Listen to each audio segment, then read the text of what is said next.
Yeah, But yeah. yeah, Let me be a little more direct with what I'm saying. Our yeah, laws reflect moral standards of a society, and so I think if we have a law that says they're going to be, and I don't know if it exists this way. Again, this is hypothetical. If we yeah, have a law that says church interrupting a church service is a higher punishment than interrupting a night out at dinner or whatever, I think that would be essentially you're leaking into area in an area where you're not separating church and state, and I think that's not a road we want to go down. So hmm, I would have no problem with like if you interrupt a church service and the cops come and get you, and this is just hypothetical. I would have to think about what kind of punishments should be, deserved for this kind of thing. But yeah, if you, let's just say hypothetically, you interrupted a church service, they took you out and they gave you a $200 fine or yeah, something or whatever. Um, I would be fine if that fine was also the same for a couple interrupting or protesting at a restaurant and they yeah, yeah, also get fined $200. yeah. I think where I would start to have a problem with it is if the law reflected reality such that when you interrupted a church service, you went to jail for 2 weeks and paid $1,000 fine. But then if you did the exact same thing at a night out, you would only get a $200 fine. Hmm. So what I'm trying to ask is like, do you agree with that? Or do you think that like interrupting a church service should be elevated above other types of private event disruption? Man, I don't know. That's okay. That's Yeah, fine. I don't know. Like I want to say that I would be more apt to agree with like, hey, let's make sure that we're taking care of people on level playing field, whether they're I used to work at a Texas Roadhouse, and there was a guy that was asking for money, and we ended up calling the cops and having him removed and all that stuff. Like, I would see it the same. I think if like I had to pick one, I think I would want to see some universal thing of any you know private gathering or like a Yeah. restaurant or a business or whatever. I think I would want to see that there. But again, like I said, at what point does that then impede on a First Amendment right? And so it's like it's just it's very very tricky. But yeah, I think it's like I said. I'm not even arguing for the legality of it. I just think it's a bummer as a pastor, as a church leader, to see people who went in to go to church have to get pushed out because their pastor was a knucklehead. You know what I mean? Okay, well, yeah, so that's interesting that you said that because that was going to be kind of my last question to wrap all this up For was, sure. or not, we didn't have to wrap it all up, but No, you're like good. an important question was the that whole idea about narrative that I was speaking about earlier, Hmm. because I think the way you ended that is super important because there's two ways to simplify it, two ways to end that sentence.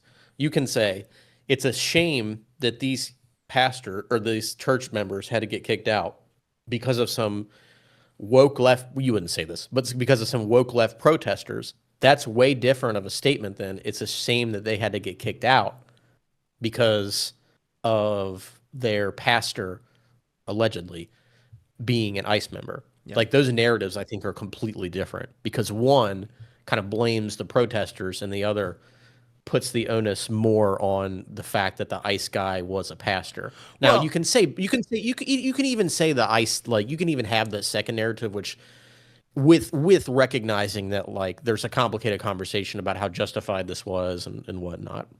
Even though I already shared my perspective on that, but yeah, and that is kind of what I'm saying. I do think it's both and. Where like obviously something triggered this group to go after them, but then again, like yeah, I said, like you have these stacks upon stacks of like I don't agree with that, and then I don't agree with that, and then I don't, you know what I mean? So like I don't see I feel for the people who are in the room the most out of anybody who's here because like I think the pastor if those things are true, I think he brought it upon himself. But at the same time, I would also go against some of the protesters and the way and the methodology that they use to follow people out, to address children, to all of that stuff. So I think the most innocent people in this, and I use that word loosely because, like I said, you don't know how complicit they were, but we don't know. And so, like, the most innocent in all of this were the people who were just going to church that day. And there was an interview Don Lemon did with a guy who's walking out, and he's Don is asking him all these questions, and don't you believe this, and aren't you a good like these really slanted questions, and the guy's like, like I'm so out of it right now. I don't even want to do this interview. I just want to go home. Like, and to me, is the biggest bummer of it, because like they never asked to be put in that position. And so I think that's where I would say what I said earlier, which is like, it's a shame that these people went to church that day, and because of decisions that were made by their leadership, their pastor, and the decisions and the methodology of these protesters, this service got disrupted. That sucks. And I do think I think many would critique your perspective there. Or sorry, did you want to finish? I didn't realize you were still talking. No, I think you wanted to conclude that. That's what I'm saying. No, I was just going to say, I think a critique of what you're saying though would be that you didn't mention any of the people that ICE are going after, right? Because I think that's part of the narrative too. Oh, of no. like to say I'm just to be clear, I'm not saying this. I'm just trying to like. I like these kind of meta conversations about like the narrative. I would have to think about whether I agree with this or not. Yeah. But I think many people would hear you say that and say like, the thing you got bummed out about the most was the people in the church, but what about the people being detained by ICE? Because that's in totality of this, and so shouldn't that be the thing that bums you out most? And that's just a respectful challenge for sure. But you can walk and chew gum is what is the way that I would respond to that. Like, I can also be upset about those things. Sure. I think the thing is though, it's so in context that it's all together. I think if you say like walk and chew gum, it almost sounds like it's separate, but it's all part of the same narrative. So if you're like I think someone else would restructure that sentence as like, I'm really bummed about what happened to the people in the church for sure. That, it's a shame that happened because their leader was like an ICE knucklehead. But the people I feel bad for, or like the biggest current problem, or maybe an equally as big problem at the very least, are all the people that ICE are detaining and Renee Good dying or something like that. Yeah. Like I said, I don't think that is like, if somebody's going to be upset at that, whatever. I guess that's the way I would see it. Because like, I don't think that me making a statement talking about the specific situation negates anything on my perspective of the larger context. I get what you're saying. I understand.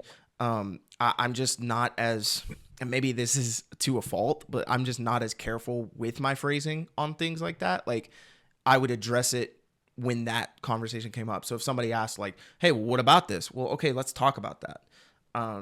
But I don't, yeah, like, yeah. Okay. Yeah. I just think it's kind of, like I said, just as a respectful challenge. I think it's kind of coming across as not directly but indirectly dismissive of someone who might think like, well, yeah, it sucks that they got their really, honestly, really exactly what Armstrong said, which is that if you're, to put it bluntly, like she did, if you're more concerned about what happened there than at ICE, Yeah. then that might be a problem for you. I think you can narrative. I think you can be concerned about both.